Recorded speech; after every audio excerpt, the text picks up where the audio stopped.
जब तक आप पीस रेस्टोर नहीं कर सकेंगे तब तक यहां पर इंडस्ट्रीज अगर आएंगी भी तो उनका कोई फायदा नहीं होगा। आज की डेट में सबसे इंपॉर्टेंट ये है कि 370 हटने के बाद जो जो वादे आपने किए थे वो तो कोई पूरे हुए। आज लोग जो हैं वो रोड से लेके सुप्रीम कोर्ट तक आपके साथ लड़ रहे हैं। 370 को लेके कितनी पिटीशंस हैं जो ऑनरेबल सुप्रीम कोर्ट में अभी पेंडिंग पड़ी हैं और अनफॉर्चुनेटली अभी तक वहां पर उनकी कोई समाअत नहीं हुई। आज की डेट में अगर मुझसे कोई पूछेगा कि क्या आप एक डेमोक्रेटिक स्टेट में रह रहे हैं तो मैं कहूंगा हम नहीं रह रहे, क्योंकि जमहूरियत का मतलब जो है वो आवाम की चुनिंदा सरकार होती है। आदाब, अब जुड़ चुके हैं जज्बात 24 के साथ और मैं हूं इसरार काज़मी। हमारे साथ आज बातचीत करने के लिए मौजूद हैं एडवोकेट ज़ीशान, जो कि हक इंसाफ काउंसिल के चेयरमैन भी हैं और आए दिन आप देखते हैं कि ये नए नए मुद्दे लेकर सामने आते हैं।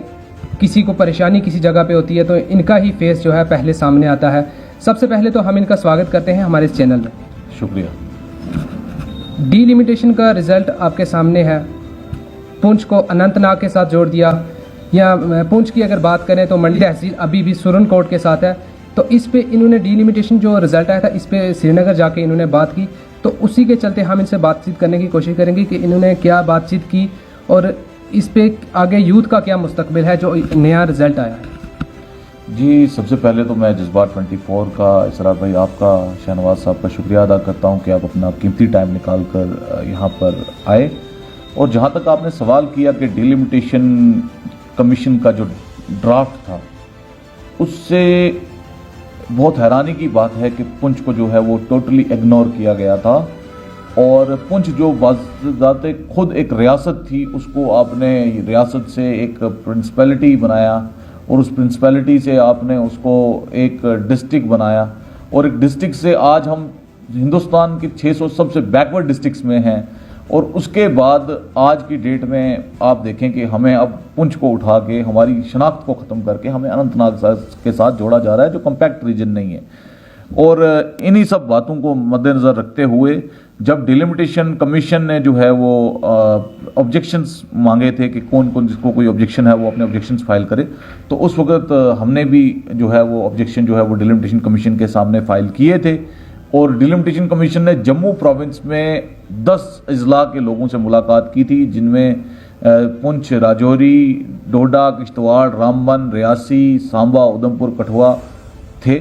लेकिन मैंने ये फैसला किया था कि मैं कश्मीर में जाकर डिलिमिटेशन कमीशन से मिलूंगा, जबकि उनको मिलना जम्मू में चाहिए था गालिबन। लेकिन मुझे ये ऐसा महसूस हुआ क्योंकि मेरे साथ ज्यादती हो रही थी और मेरे को अपनी सफरिंग बताने के लिए उनके सामने आना था और उनको बताना था प्रैक्टिकली कि क्या प्रॉब्लम फेस होती हैं। तो मैंने जम्मू के बजाय जो है वो कश्मीर को, श्रीनगर को ऑप्ट किया और SKICC में मैं डिलिमिटेशन कमीशन से मिला।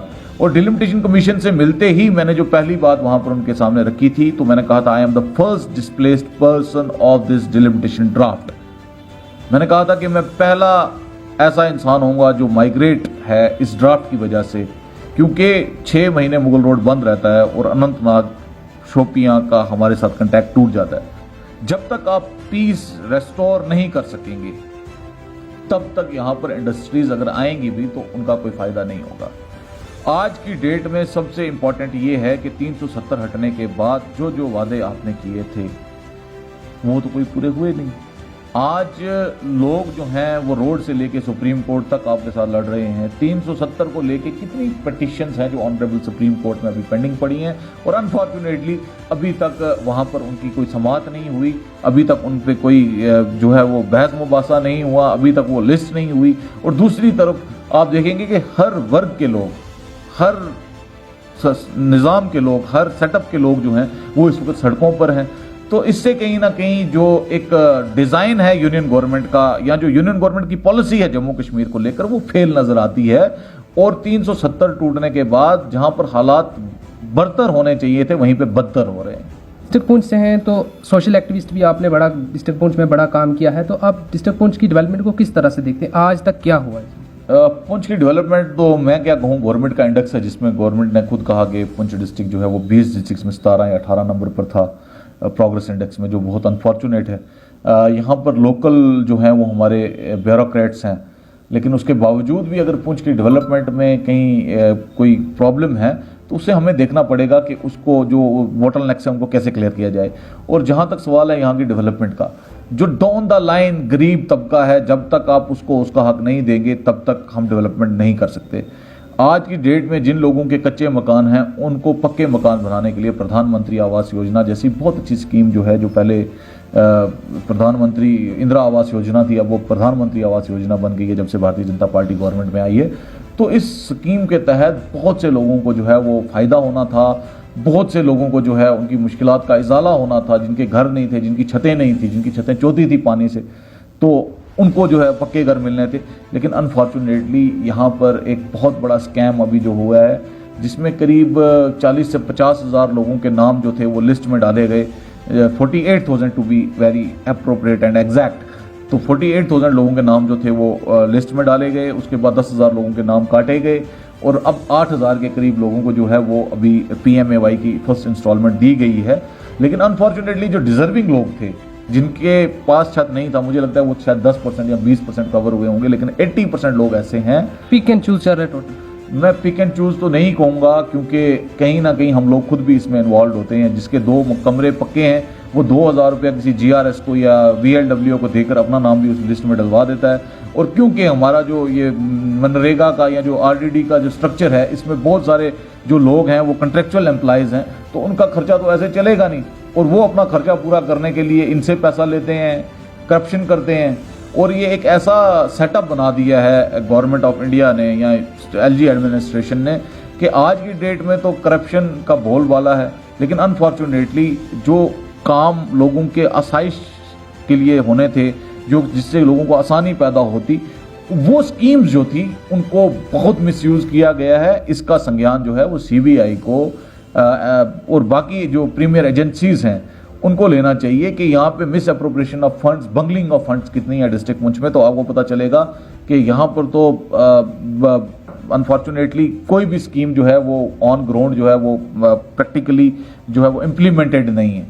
तो मुझे लगता है जब तक आप यूनियन गवर्नमेंट की कोई भी स्कीम खराब नहीं होती, बट उसकी इम्प्लीमेंटेशन में फ़र्क होता है। अगर आप किसी भी अच्छे स्कीम को जो है वो इम्प्लीमेंट करेंगे तो लोगों को यकीनन उससे फ़ायदा होगा। बीजेपी जब से आई है डिफरेंट स्कीम्स ला रही है, चाहे वो PMME की बात करें या गोल्डन कार्ड की बात करें, इसके अलावा भी बड़ी बड़ी स्कीमें आती हैं।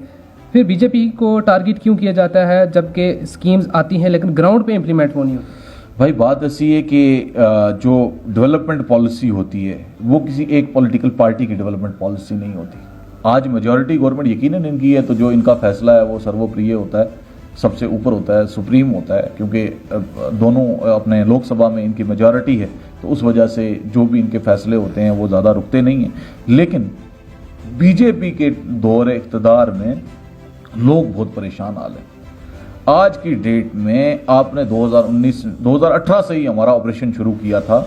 2018 में हमारी आपने इलेक्टेड असेंबली तोड़ दी, उसको डिसॉल्व कर दिया। उसके बाद आज 2022 से आप इलेक्शन नहीं करवा पाए, और आपने जो ऑफिसरान यहाँ पे लगाए हैं उनको लगता है कि वो वाइसराय हैं, और उस वजह से कोई भी काम जो है मुझे तो ये लगता ही नहीं कि हम जमहूरियत में रह रहे हैं। आज की डेट में अगर मुझसे कोई पूछेगा कि क्या आप एक डेमोक्रेटिक स्टेट में रह रहे हैं, तो मैं कहूँगा हम नहीं रह रहे, क्योंकि जमहूरियत का मतलब जो है वो आवाम की चुनिंदा सरकार होती है, और उस सरकार से जो काम होता है उसे जमहूरियत डेमोक्रेसी कहा जाता है। जब चुनिंदा सरकार यहाँ पे नहीं है, भारतीय जनता पार्टी के शासन में उनके ऑफिसर्स आप लगवा के और अपने पॉलिटिकल मोटिव्स को सेट कर रहे हैं, तो मुझे लगता है कि ये बहुत अनफॉर्चुनेट है। हाँ, एक बात और इसमें जोड़ूंगा कि आपने बीजेपी की बात की है, तो आप देखें कि क्या नरेंद्र मोदी सिर्फ एक पर्टिकुलर वर्ग के प्राइम मिनिस्टर हैं? क्या वो पूरे हिंदुस्तान के प्राइम मिनिस्टर नहीं हैं? तो अगर वो पूरे प्राइम मिनिस्टर पूरे हिंदुस्तान के हैं, तो क्या उनको नहीं चाहिए था कि अगर वो पल्ली का दौरा कर सकते हैं, सांबा का,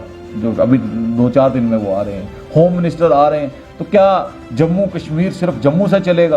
क्या जो रेस्ट 9 डिस्ट्रिक्ट्स हैं जम्मू प्रोविंस के, यहाँ जो शिवालिक रेंज के डिस्ट्रिक्ट्स को छोड़ के जो पीछे 6 डिस्ट्रिक्ट्स हैं, डोडा, किश्तवाड़, रामबन, रियासी, राजौरी, पुंछ, क्या इनमें कभी भी जो है डेवलपमेंट का इक्विटेबल शेयर जो है वो यहाँ के लोगों को नहीं मिलेगा? आप सिर्फ आएंगे, जम्मू के अंदर फीता काटेंगे और वापस चले जाएंगे, तकरीरें करेंगे, वापस चले जाएंगे, और जब वोट लेने की बारी आएगी तो आप एक बार इलेक्शन रैली पुंछ में करेंगे, उसके बाद आप कभी नहीं आएंगे। तो भारतीय जनता पार्टी की कथनी और करनी में एक साफ फर्क नजर आता है, और मुझे लगता है कि कहीं ना कहीं इसमें लीडरशिप भी जो है यहाँ की वो इन्वॉल्व है, क्योंकि सारे ठेकेदार जो हैं वो आज बीजेपी ज्वाइन कर चुके हैं, और उस वजह से मुझे लगता है कि लोगों के मसले जो हैं वो अब पीछे हैं और ठेकेदारों के इंटरेस्ट आ गए हैं। 370 अबॉलिश करने के बाद जब यहाँ पे डीडीसी इलेक्शन हुआ, बीडीसी इलेक्शन हुआ, तो हमारे लीडर साहिबान जितने भी थे सबका एक ही नारा था कि हमने 370 को वापस लाना है। लोगों के साथ ये खिलवाड़ है, बेवकूफ़ बनाने का एक इन्होंने एक ये पकड़ा हुआ है। मैं ये कहूँगा कि 370 जो था वो कोई पाकिस्तान के कॉन्स्टिट्यूशन का हिस्सा नहीं था, वो इंडियन कॉन्स्टिट्यूशन का हिस्सा था, और हिंदुस्तान के आइन ने 370 को जो है वो एक प्रावधान जो था वो हमारे इंडियन कॉन्स्टिट्यूशन में रखा था। भारतीय जनता पार्टी का पहले से स्टैंड है, ये आज से नहीं, पहले से स्टैंड था कि जब भी हमारी हुकूमत बनेगी हम 370 को एब्रोगेट करेंगे। तो यकीनन जब उनकी स्टेट में गवर्नमेंट बनी, जब पीडीपी बीजेपी अलायंस हुआ, उस वक्त जितनी भी मेन स्ट्रीम पॉलिटिकल पार्टीज थी वो बीजेपी के कंटैक्ट में थी कि हम आपके साथ ये जो है स्टेट गवर्नमेंट बनाने के लिए तैयार हैं। लेकिन लास्ट में जो फाइनलाइज हुई चीज़ें वो मुफ्ती साहब के साथ हुई, कॉमन मिनिमम प्रोग्राम बना, और वो जब बीजेपी एक बार पावर में यहाँ पे आ गई, उसके बाद उनको तमाम रास्तों का पता चल गया कि किस किस रास्ते से चल के हमें ये सारा षड्यंत्र या सारा खेल खेलना है। तो उनने पहले एक्सपोज किया कश्मीर बेस्ड लीडरशिप को कि ये देखो ये सब तो सारे आपको बेच रहे हैं, ये सब लोग आपको बेच रहे हैं, और ये हमेशा से दिल्ली के साथ कंप्रोमाइज़ करते हैं, और दिल्ली की जो भी बात होती है वही बात कश्मीरी लीडरशिप की होती है, इनका अपना कोई स्टैंड नहीं होता, नंबर 1। नंबर 2 कि जिस वक्त आपका कोई लीडर ही नहीं होगा जो हक की बात कर सके, सच की बात कर सके, तो यकीनन आप एक ट्रैप में हो, आप एक जाल में फंसे हुए कि आप अपनी बात नहीं कर सकते। उस वक्त पीडीपी बीजेपी की हुकूमत से बीजेपी ने यहाँ पे अपना पैर रखा, और उसके बाद जब उनको 3 सीटें मेंबर पार्लियामेंट की 2 सीटें भी यहाँ से मिली, जम्मू प्रोविंस से, जम्मू उधमपुर वाली सीट और जम्मू पुंछ वाली सीट, तो उस वक्त आपने देखा कि एक पोलराइजेशन में मोदी जी के नाम पर जो है वो इलेक्शन जीता गया, वो सीटें निकाली, और सीटें निकालने के बाद जब उनकी मेजॉरिटी थी 2019 में जब वो इलेक्शन में आई, गालिबन यही महीना था, 10 अप्रैल 2019 को वोटिंग हुई थी, और उसके बाद मई जून में रिजल्ट हुआ था। तो आज मैं कहता हूँ उसी वक्त जब इनकी मेजॉरिटी आई थी, इनने तो पहले ही हाथ में ही, मेरे को लगता है फर्स्ट 6 मंथ्स में जो सेशन थे उन्हीं में इनने 370 को एब्रोगेट जो है वो कर दिया था। लेकिन इसके लिए ये ऐसा नहीं है कि ये ओवरनाइट हो गया, इसके लिए पूरी प्रिपरेशन थी। भारतीय जनता पार्टी का माइंड बिल्कुल क्लियर था। 2018 से इसमें जो है वो और ज़्यादा तेज़ी से वो लोग काम कर रहे थे। उन्होंने लद्दाख को अलग डिविजनल स्टेटस दिया, वहाँ पर सारे दफ्तर बिठा दिए, और दफ्तर बिठाने के बाद जब उन्हें 370 को तोड़ा, जब उन्हें 2 यूनियन टेरिटरीज, तो मेरे को 370 के टूटने का इतना अफसोस नहीं है जितना एक आपने पुरानी रियासत को तोड़ के 2 हिस्सों में तकसीम किया उसका अफसोस है। और आपने जब उसको वहाँ पे डिविजनल एडमिनिस्ट्रेशन बिठाई, और उसी एडमिनिस्ट्रेशन को तो बाद में आपने कन्वर्ट करके कहा जी ये तो यूटी की एडमिनिस्ट्रेशन है। वो तो ये बहुत एक प्लान था भारतीय जनता पार्टी का। लेकिन ये सब चीज़ें जो है ये रिवर्स हो जाती हैं, क्योंकि जब आवाम किसी चीज़ से खुश नहीं होते और आवाम डिसाइड करते हैं कि उन्हें क्या करना है, आज नहीं तो कल ताकत का सरचश्मा हमेशा आवाम रहती है। जिसकी तरफ आवाम होगी उसी को ये हक हासिल होगा कि वो कैसे आवाम की फलाह बहबूद के लिए काम कर सके। हमें घरों में कैद करके यहाँ पे पूरे हिंदुस्तान की पैरामिलिट्री फोर्सेस को ला के, और उसके बाद पार्लियामेंट ऑफ इंडिया में जो है वो 5 अगस्त 2019 को ये बिल ला के, रीऑर्गेनाइजेशन बिल, उसको पास करवा के, और आपने हमारी स्टेट को तोड़ दिया, हमारी स्टेट को 2 यूनियन टेरिटरीज में तकसीम कर दिया और इंटरनेट को ब्लॉक कर दिया। तो ये वो काले धब्बे हैं हिंदुस्तान के आइन पर जिनको साफ करने में वक्त तो लगेगा। लेकिन अगर इनकी मंशा ठीक होती, इनके इरादे ठीक होते, तो शायद आज अनएम्प्लॉयड यूथ जो है वो नारेबाजी ना कर रहा होता, वो इस वक्त नौकरी कर रहा होता। इस वक्त आपका इंडस्ट्रियल सेक्टर जो था वो फ्लरिश कर रहा होता। आप किसको प्रॉपर्टीज दे रहे हैं? आप 400 कनाल ब्लू स्टार को दे रहे हैं, 800 कनाल रामदेव को दे रहे हैं, कहीं इसरार को या जीशान को या किसी और भाई को तो प्रॉपर्टी आपने जगह नहीं दी है इंडस्ट्रियल स्टेट में जहाँ पर वो अपनी कोई इंडस्ट्री फैक्ट्री शुरू कर सके। आप तो बाहर से कॉरपोरेट को ला के यहाँ पे बिठा रहे हैं। और यहाँ की मार्केट आपने बिल्कुल ख़त्म कर देनी है इस तरह से। और मुझे ये लगता है कि भारतीय जनता पार्टी का जो स्टैंड था वो बिल्कुल इस वक्त कॉरपोरेट के साथ है, चाहे वो अंबानी हो चाहे वो अडानी हो, वो सपोर्टर हैं भारतीय जनता पार्टी के फाइनेंशियली, और उनके इंटरेस्ट जो है वो भारतीय जनता पार्टी के लिए आवाम से भी ऊपर है, आवाम से भी सुप्रीम है। और इसीलिए आपने देखा कि कोई भी प्रोजेक्ट हो, कोई भी काम हो, भारतीय जनता पार्टी हमेशा सबसे पहले जो नज़र रखती है, नज़र करम रखती है, वो अमीर लोगों पर रखती है और गरीब लोगों तक उनकी नज़र नहीं पहुँचती। 370 अगर टेम्परेरी था तो इसमें रिस्पॉन्सिबल पहली सरकारें जो बीजेपी से पहली भी थी तो उन्होंने पहले इसको परमानेंट कर देना था ना। क्या रिस्पॉन्सिबल कौन है इसका एप्रूवेशन में? भाई अगर ये बात मैं करूं तो आपको पता होना चाहिए जो कॉन्स्टिट्यूंट असेंबली थी हमारे जम्मू कश्मीर की, उसको ये इख्तियार हासिल था कि हमारी स्टेट लेजिस्लेचर सुप्रीम थी, बाकी भी बहुत सारे मसाइल थे। ये खाली जम्मू कश्मीर नहीं है जिसके साथ ऐसा कोई मामला दरपेश आया है कि जिसके जो है प्रोविजंस आस्ता आस्ता कम करते करते यूनियन टेरिटरी तक ले आए हैं। इसी तरह हैदराबाद को आप देख लीजिए, तो वहाँ पर भी जूनागढ़ को देख लीजिए, वहाँ पर भी ऐसा ही निज़ाम था। जो लोग मुस्लिम मेजॉरिटी होने की वजह से पाकिस्तान के साथ जाना चाहते थे, और उस वक्त डिप्लोमेटिक कंडीशंस यही कहती थी हिंदुस्तान की कि हमें जो है किसी ना किसी तरह से इन इलाकों को अपने साथ रखना है। और उस वक्त उनने शेख अब्दुल्ला को सामने लाकर एक तो हरी सिंह जी के राज का खात्मा करने की कोशिश की, और दूसरा उनने शेख अब्दुल्ला को एस्टेब्लिश करके पाकिस्तान के स्टैंड को जो है वो यहाँ पर डिमीन कर दिया।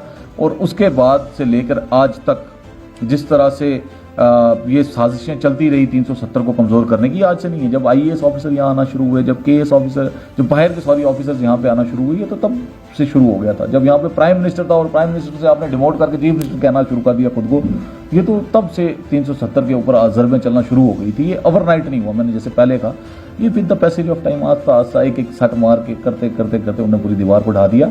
और आज हमारे पास रोने के अलावा कोई भी और हल नहीं है। इसीलिए मुझे लगता है कि हमें हिंदुस्तान के साथ रहना है, तो हमें हिंदुस्तान की बात करनी है, हिंदुस्तान के आइन की बात करनी है। पार्टीज आएंगी, पार्टीज जाएंगी। आज भारतीय जनता पार्टी हुकूमत में है, कल नहीं होगी, लेकिन ये मुल्क रहना चाहिए, ये आवाम रहनी चाहिए। जो अमन है, जो गंगा जमनी तहजीब है, वो यहाँ पर रहनी चाहिए। बाकी गवर्नमेंट्स आएंगी, गवर्नमेंट से आएंगी। एलओसी डिस्ट्रिक्ट कहा जाता है डिस्ट्रिक्ट पुंछ को।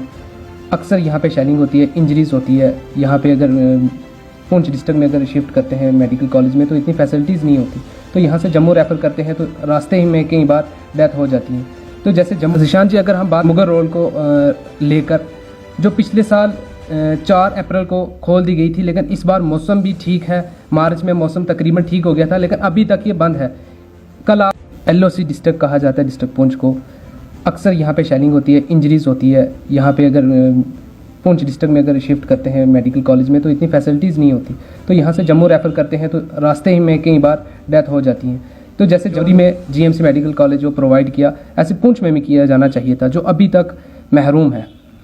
जहाँ तक हमारे इंफ्रास्ट्रक्चर की बात है पुंछ डिस्ट्रिक्ट की, अब मेरे को बहुत अफसोस होता है कि जितने भी हमारे मेन स्ट्रीम पॉलिटिशियंस थे यहाँ के, उनने सिर्फ हमारे वोट बैंक की सियासत की, और पुंछ को कभी भी पुंछ का हक नहीं मिल पाया। अनफॉर्चुनेटली एक रोड 70 साल में यहाँ पर पुंछ आती थी, और उस रोड पर चलते हुए भी 8 से 10 घंटे हमें लगते हैं यहाँ से जम्मू पहुँचने में, और उसके बाद फिर हम दुनिया के साथ कहीं कनेक्ट हो सकते हैं। और अनफॉर्चुनेटली मुगल रोड थी, उसकी भी तबाही है, वो भी रोड अभी कोई कारगर साबित नहीं हुई। मेडिकल फैसिलिटीज़ के नाम पर आज तक तो हमारे पास पूरे स्ट्रेंथ, जितनी भी टोटल स्ट्रेंथ है, उसमें डॉक्टर्स नहीं है पुंछ हॉस्पिटल में, डिस्ट्रिक्ट हॉस्पिटल की मैं बात कर रहा हूँ, और एनेस्थीसिया के डॉक्टर्स नहीं हैं। जिस वक्त यहाँ पे कोविड की महामारी थी, उस वक्त भी मैंने ऑनरेबल हाई कोर्ट में चीफ जस्टिस के सामने आर्गूमेंट किया, और मैंने कहा, चीख चीख के कहा कि पुंछ के अंदर जो है डॉक्टर्स भेजे जाएँ। यहाँ एनेस्थीसिया के डॉक्टर्स नहीं हैं, यहाँ टेक्नीशियंस नहीं हैं, यहाँ पर कार्डियोलॉजिस्ट नहीं हैं, यहाँ पर बाकी। और बाद में जो उन्हें लिस्ट भेजी, वो जो अतुल डल्लू साहब थे उस वक्त कमिश्नर सेक्रेटरी हेल्थ के, उन्हें लिस्ट भेजी, वो लिस्ट हमने पढ़ी, तो मुझे लगा कि कहीं ना कहीं हम सब लोग बेवकूफ़ बन रहे हैं, और गवर्नमेंट को जो है वो कोर्ट को जो है गवर्नमेंट बिल्कुल झूठे आंकड़े पेश कर दिए, और अनफॉर्चुनेटली उस वजह से हमारी डेवलपमेंट नहीं हो पाई। लेकिन इसके लिए मैं खुद को कसूरवार मानता हूँ। भाई अगर मैं यहाँ पे रहता हूँ तो मुझे चाहिए कि यहाँ का हॉस्पिटल भी अच्छा हो, यहाँ के स्कूल्स भी अच्छे हों, यहाँ पे बिजली का निज़ाम भी अच्छा हो, पानी का निज़ाम भी अच्छा हो। आज रमज़ान है, 8-8 घंटे लाइट नहीं होती। आज रमज़ान है, पानी नहीं है लोगों को। और जिस वक्त इतने हमने डीडीसी, बीडीसी, सरपंच, पंच बना के खड़े कर दिए, तो क्या सिर्फ कमीशन लेने के लिए? मैं नहीं कहता कि सब लोग लेते हैं, लेकिन हमने सिर्फ कमीशन के लिए ये निज़ाम नहीं बनाया था। हम ये चाहते थे कि 3 टायर सिस्टम से आवाम को फ़ायदा हो। हम ये चाहते थे यहाँ पे मेडिकल इंस्टीट्यूट्स बने, हम ये चाहते थे यहाँ पर ट्रॉमा हॉस्पिटल बने, हम ये चाहते थे यहाँ पर जीएमसी बने, हम ये चाहते थे यहाँ पर जम्मू यूनिवर्सिटी का पुंछ कैंपस जो है उसको फंक्शनल किया जाए, हम ये चाहते थे यहाँ पे क्लस्टर यूनिवर्सिटी बने, हम ये चाहते थे यहाँ पे एकलव्य मॉडल स्कूल बने, हम ये चाहते थे नवविद्या विद्यालय बने, हम ये चाहते थे गवर्नमेंट डिग्री कॉलेजेस जो हैं उनको प्रॉपरली फंक्शनल किया जाए और वहाँ पर पूरा स्टाफ, एडवोकेट स्टाफ हो। हम लोग ये चाहते थे, लेकिन अनफॉर्चुनेटली हमारे चाहने से क्या होता है, होगा वही जो लॉर्ड साहब चाहेंगे। और लॉर्ड साहब जो हैं वो अपने आप को एज ए वाइसराय ट्रीट करते हैं यहाँ के ब्यूरोक्रेट्स, और उनको ये लगता है कि हमने 2 साल सर्विस करनी है, इलेक्टेड गवर्नमेंट है नहीं है, हम अपना टेनर पूरा करके जिस तरह भी लूट खसूट करके यहाँ से निकल जाएंगे। बाद में पुंछ वाले भी ऐसे रहेंगे और पुंछ के हालात और जो वाक़ात हैं वो भी ऐसे रहेंगे। इलेक्शन जब भी आता है इनका एक ही नारा होता है, रिलीजियस खतरे में है। क्या रिलीजियस खतरे में होता है या इनकी कुर्सी खतरे में? ये बहुत अनफॉर्चुनेट है, लेकिन जम्मू कश्मीर की सियासत जो है ये क्रिमिनलाइजेशन ऑफ रिलीजन पे बेस्ड है। आप मुजरिमाना मज़हब को पेश करके जो है वो सियासत करते हैं।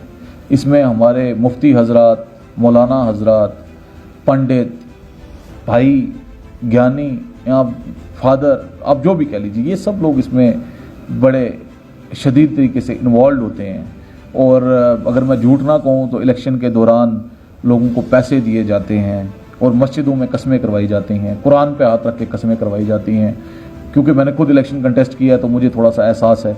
और इस तरह के जो है वो काम करके जो है वो हुकूमतें बनाई जाती हैं।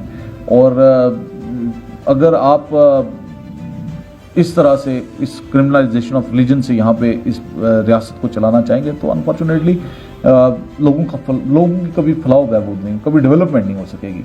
आप हिंदू के नाम पे, मुस्लिम के नाम पे, गुज्जर के नाम पे, पहाड़ी के नाम पे, शिया के नाम पे, सुन्नी के नाम पे लोगों को सिर्फ बांट सकते हैं। और अगर ये मुस्लिम मेजॉरिटी डिस्ट्रिक्ट है पुंछ डिस्ट्रिक्ट, तो यहाँ पे जिस रसूल ने कहा था रब्बे हुबली उम्मती, अपनी उम्मत के लिए दुआ मांगी थी, तो उम्मत जब कोई वहाबी है, कोई शिया है, कोई सुन्नी है, कोई देवबंदी है, कोई बरेलवी है, कोई आले हदीस है, कोई कुछ है, तो मुसलमान तो है ही नहीं और इंसान तो है ही नहीं। तो मुझे लगता है कि ये सब चीज़ें हैं जो बहुत ज़्यादा मैटर करती हैं। जब तक हम सब लोग यूथ मिल के इन चीज़ों को कर्ब करने की कोशिश नहीं करेगा, जब तक हम एक प्लेटफॉर्म पर आकर जो है हक और सच की बात नहीं करेंगे, जब तक हम अपने पुंछ की डेवलपमेंट की बात नहीं करेंगे, तब तक कैसे होगा? बहुत मुश्किल रहेगा। ज़ीशान जी, अगर हम बात मुगल रोड को लेकर, जो पिछले साल 4 अप्रैल को खोल दी गई थी, लेकिन इस बार मौसम भी ठीक है, मार्च में मौसम तकरीबन ठीक हो गया था, लेकिन अभी तक ये बंद है। कल आप डीएम साहब से भी आपने मुलाकात की, उन्होंने आपको क्या कहा इस पर आप बताएं। बेसिकली यहाँ पर एक अनफॉर्चुनेट पार्ट ये है कि इस वक्त जो जम्मू वर्सेस कश्मीर की आग यहाँ पर लगाई जा रही है और ब्यूरोक्रेसी इसमें 110% लिप्त है। और ये लोग नहीं चाहते कि पीर पंजाल के लोग जो हैं वो अपना इलाज कराने के लिए श्रीनगर पहुँच सकें, जहाँ तक मैंने रीड किया है इस एडमिनिस्ट्रेटिव सेटअप को। और दूसरी बात यह है कि कल जब हम डिप्टी कमिश्नर साहब से मिले तो उन्होंने कहा हमने मैटर टेकअप किया है, जब तक सिक्योरिटी क्लियरेंस नहीं आएगी तब तक हम नहीं खोल सकते। और इसमें एडीजीपी ट्रैफिक जो है वो एक नोटिफिकेशन निकालेंगे, वो एक रूट निकालेंगे कि कब कौन सी गाड़ी कहाँ जाएगी, तो उस वक्त हम इसको चलने की इजाज़त दे देंगे, यहाँ से इस रोड को थ्रू होने की इजाज़त दे देंगे। लेकिन मुझे समझ में ये नहीं आ रहा है कि किस तरह से लोग जो हैं वो मुगल रोड के ऊपर एहतजाज कर रहे हैं और उसके बावजूद भी आप देखें वाइन स्मगलिंग वहाँ से हो रही है, ड्रग ट्रैफिकिंग वहाँ से हो रही है, वेपन स्मगलिंग वहाँ से हो रही है, जिसके सबूत ये हैं कि रिसेंटली वहाँ पर वेपन्स भी रिकवर हुए हैं। ड्रग पेडलिंग जो ड्रग के कार्टल्स वहाँ पे पकड़े गए हैं उसी रूट पे, and route to that very place. और उसके बाद आप देखें कि वाइन स्मगलिंग भी वहाँ से चल रही है। लेकिन जब अब यूथ आवाम की बात आती है तो आवाम के लिए वो रास्ता खुला नहीं है। तो आपने मुगल रोड ड्रग ट्रैफिकिंग के लिए तो नहीं बनाई, आपने फॉरेन टेररिस्ट की इन्फिल्ट्रेशन के लिए तो मुगल रोड नहीं बनाई, आपने मुगल रोड बनाई थी कि जो पुंछ के लोग हैं, जो राजौरी के लोग हैं, उनको सहूलियत हो, कम से कम जब उनको कोई मेडिकल इमरजेंसी हो कम से कम, तो वो सोरा में श्रीनगर में जाके अपना इलाज करवा सकें। आपको पता है NH 144A जो हमारा पुंछ अखनूर हाईवे है, इस पे इस वक्त काम लगा हुआ है, और वो काम लगा होने की वजह से अब जहाँ हमें पहले 7 घंटे लगते थे यहाँ से जम्मू पहुँचने में, आज 10 घंटे लग रहे हैं। और आज की डेट में हमारे पास अगर कोई अल्टरनेट रूट था तो वो मुगल रोड था, और उस मुगल रोड पे आपने क्या किया है कि पाबंदी लगा के रखी है। तो मुझे लगता है कि जो 700 करोड़ रुपए का मंसूबा था ये, जिसपे आपने 700 करोड़ रुपया खर्च किया, 400 करोड़ और 300 करोड़ 700 करोड़ रुपया, तो उसका फ़ायदा क्या हुआ? मवेशी तो चलो यहाँ से जाएं, उनका भी हक है, लेकिन आवाम का क्या कोई हक नहीं है?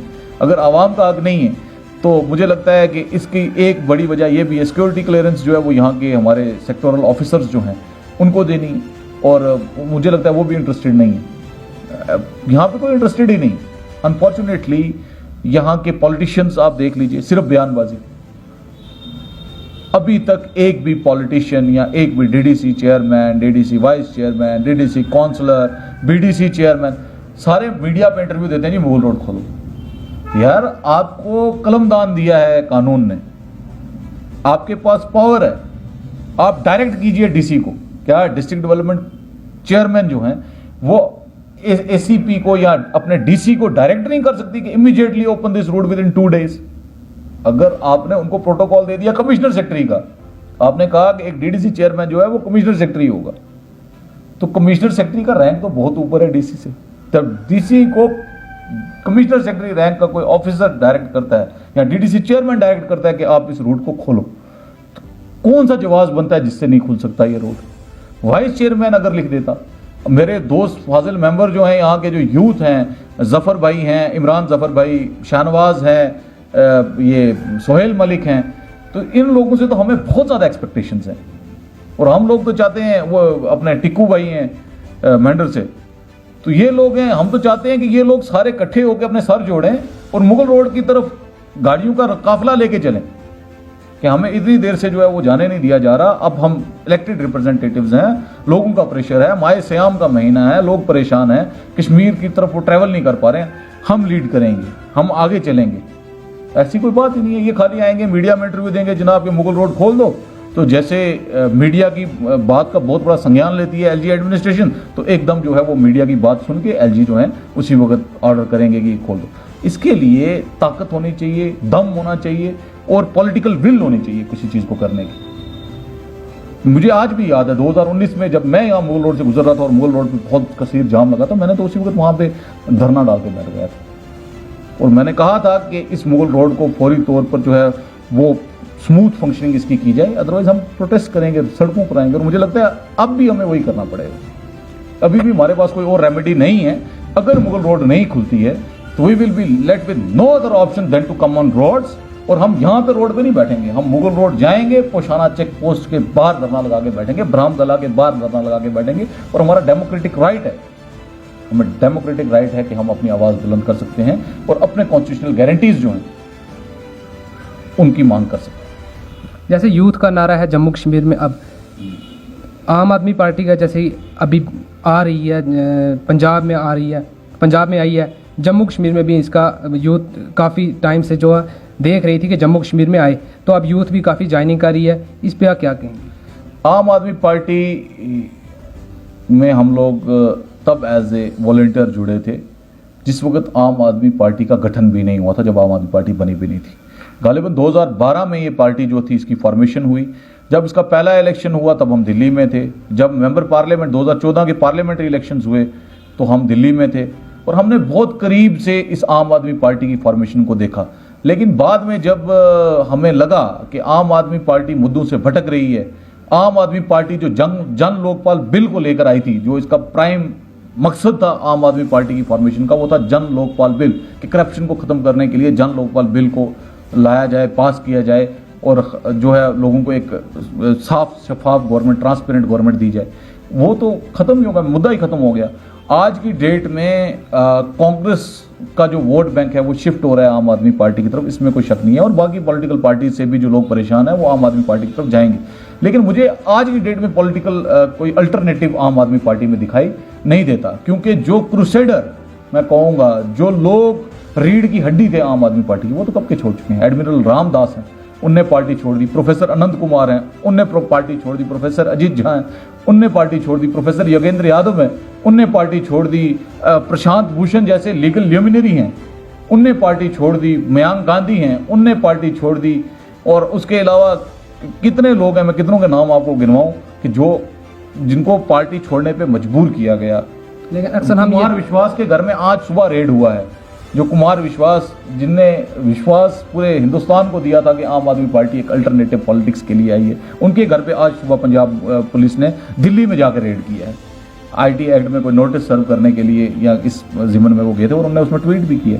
तो जो लोग आम आदमी पार्टी की फॉर्मेशन में थे, जिन लोगों के साथ जिनके साथ लोग जुड़े हुए थे पहले से, जिनकी अपनी फॉलोइंग थी, जिनने पैसा खर्चा, मुझे आज भी याद है शांति भूषण प्रशांत भूषण ने 2 करोड़ रुपए का डोनेशन आम आदमी पार्टी की बिल्कुल इनिशियल स्टेज पे दिया था कि इस पार्टी को मजबूत करने के लिए पैसा जरूरत है, और वो बाप बेटा दोनों उनने आके पैसा दिया था।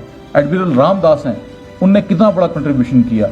आपने तो अंदर की ही जो निज़ाम था, जो इंटर पार्टी सिस्टम था, आपने तो उसको ही नहीं चलने दिया।